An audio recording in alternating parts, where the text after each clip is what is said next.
प्यारे बच्चों, आपका दिन मंगलमय हो। अगर आप नए हैं तो इस चैनल को सब्सक्राइब कर लें। आज हम शुरू करेंगे लक्ष्मण मूर्छा और राम मिलाप का अगला पार्ट।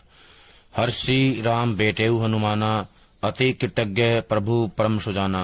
हर्षि होता है खुश होकर के, राम होता है भगवान श्री राम, बेटेऊ माने मिलते हैं, हनुमान माने हनुमान जी से।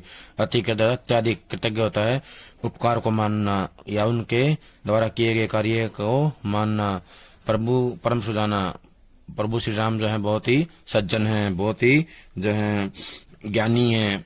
तुरंत वैद्य तब कीनी उपाय, तुरंत वैद्य शीघ्र, वैद्य माने तब वैद्य, कीनी माने किया, तब माने तब, उपाय माने उपाय, यानी कि इलाज शुरू कर दिया। उठी बैठे लक्ष्मण हर्षाई, उठी माने उठ करके, बैठे माने बैठ गए, लक्ष्मण माने लक्ष्मण, हर्षाई माने खुश। हृदय लाई बेटे उभराता, हृदय माने सीने से या छाती से, लाई माने लगाकर, प्रभु माने भगवान श्री राम, बेटे माने मिले, भ्राता माने भाई।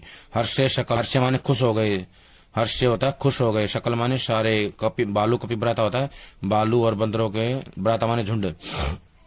इसमें बताया गया कि जब हनुमान जी संजीवनी बूटी लेकर आ जाते हैं तो भगवान श्री राम जो है बहुत खुश हो जाते हैं और खुश होते हुए हनुमान जी को अपने गले से लगाकर मिलते हैं।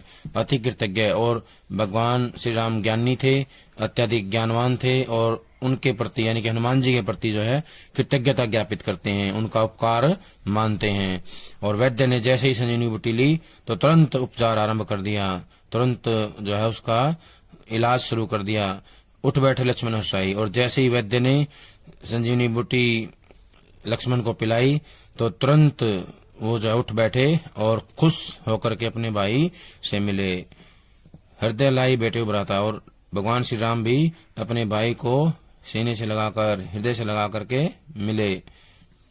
हर्ष सकल कपि भालू भराता, वहां पर जितने भी बंदरों के झुंड थे, बालुओं के झुंड थे, वो सारे के सारे इस दृश्य को देख करके खुश हो गए। कहने का आशय ये है कि प्रसन्न होकर श्री राम ने हनुमान जी से भेंट की, मुलाकात की। परम ज्ञानी होते हुए भी राम ने हनुमान के प्रति अपनी कृतज्ञता ज्ञापित की, अर्थात उनका उपकार माना। संजीवनी प्राप्त होते ही वैद्य ने लक्ष्मण का तुरंत उपचार किया और वे खुश होकर के बैठ गए, अत्यधिक प्रसन्न होकर के बैठ गए।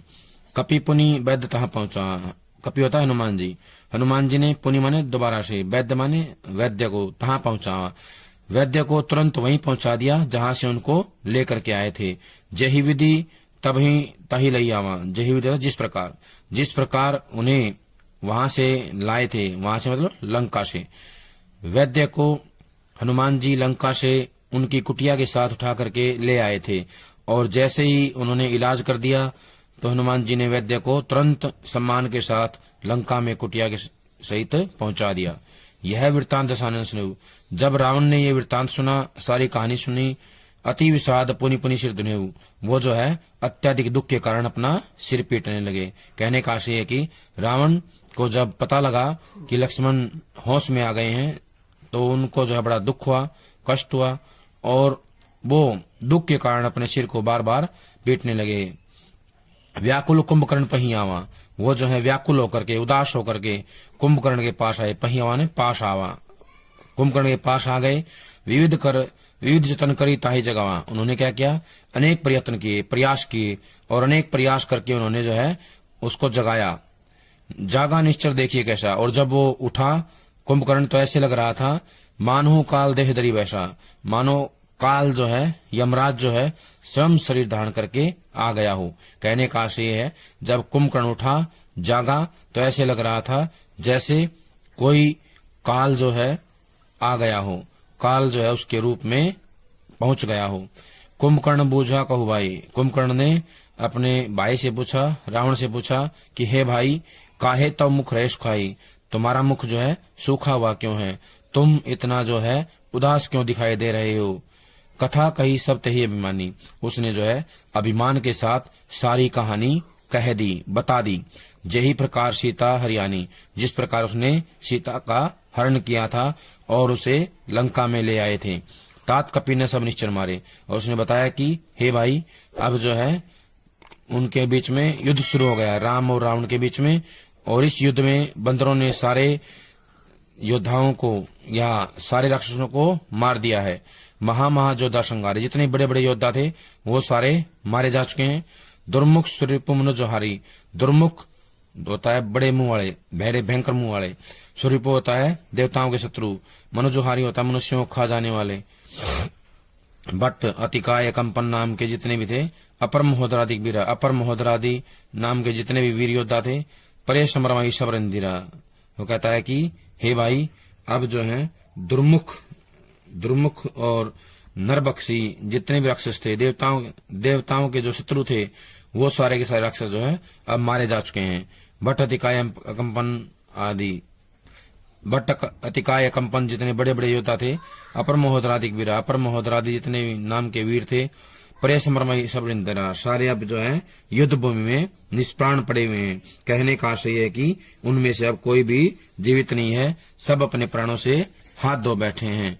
कहने का आशय है कि बताने का प्रयास किया गया है कि अब जो है रावण की सेना लगभग समाप्त हो चुकी है। अब उसके अंदर कोई सूरवीर योद्धा नहीं बचा है। यहाँ पर कवि ने चौपाई छंद का प्रयोग किया है। किसका किया है? चौपाई छंद का प्रयोग किया गया है। संपूर्ण पद्य में अनुप्रास अलंकार के साथ पुनुक्ति प्रकाश अलंकार का भी प्रयोग किया है। यहाँ पर भगवान श्री राम के साथ लक्ष्मण, भालू और वानर सभी प्रसन्न हो जाते हैं। तो इस प्रसन्नता के वातावरण के साथ साथ रावण के विषाद का वर्णन भी इसमें किया गया है। रावण के दुख का वर्णन भी यहाँ पर किया गया है। साहित्यिक सरलावधि भाषा का प्रयोग यहाँ किया गया है। इस चौपाई में बताया गया है कि कुंभकर्ण ने निर्भीक होकर रावण के जो अभिमान है उसके ऊपर टिप्पणी की। रावण ने अपने भाई को अपनी पराजय के बारे में बताया कि वो किस प्रकार हार गया है वानरों से और भालुओं से। इस पद में कवि ने बताया है कि किस प्रकार रावण की सारी सेना जो है समाप्त हो गई है और उसके थोड़े से ही योद्धा बचे हुए हैं। लगभग सारे जो शूरवीर योद्धा हैं वो युद्ध भूमि में मारे जा चुके हैं। सुनी दस्कंदर वचन तब कुंभकर्ण बिलखान, जगदम्बा हरियाणी अब सट चाहत कल्याण।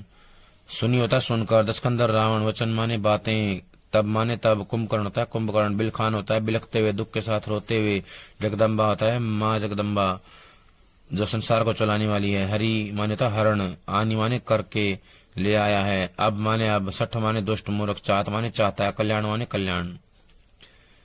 कुंभकर्ण रावण की बातें सुनकर उसे बिलखते हुए कहता है कि हे रावण, तूने माता सीता के रूप में संसार को चलाने वाली माँ जगदम्बा का हरण कर लिया है, यानी कि उनको हर करके ले आया है। अब हे मूर्ख, तो कल्याण चाहता है, वो बहुत ही मुश्किल है, क्योंकि अब तेरा कल्याण नहीं हो सकता। अब तेरा अंत निश्चित है, अब तेरा विनाश होकर के ही रहेगा। अब हम करेंगे इसके साथ जो अलंकार हैं, देखें कौन कौन से अलंकार आएंगे। इसमें पहला तो आएगा अनुप्रास अलंकार। इस दोहे में अनुप्रास अलंकार का प्रयोग किया गया है। दोहा छंद है इसके अंदर, और यहाँ पर कवि ने कुंभकर्ण के मुख से रावण के प्रति घृणा भाव व्यक्त किया है। रावण के प्रति घृणा का भाव व्यक्त किया है, कुंभकर्ण के माध्यम से किया है, उनके मुख से किया है। साहित्यिक अवधि भाषा का प्रयोग किया गया है। प्यारे बच्चों, आज जो काम करवाया है सभी इसको कापी में लिख करके याद करेंगे। सभी का बहुत बहुत धन्यवाद।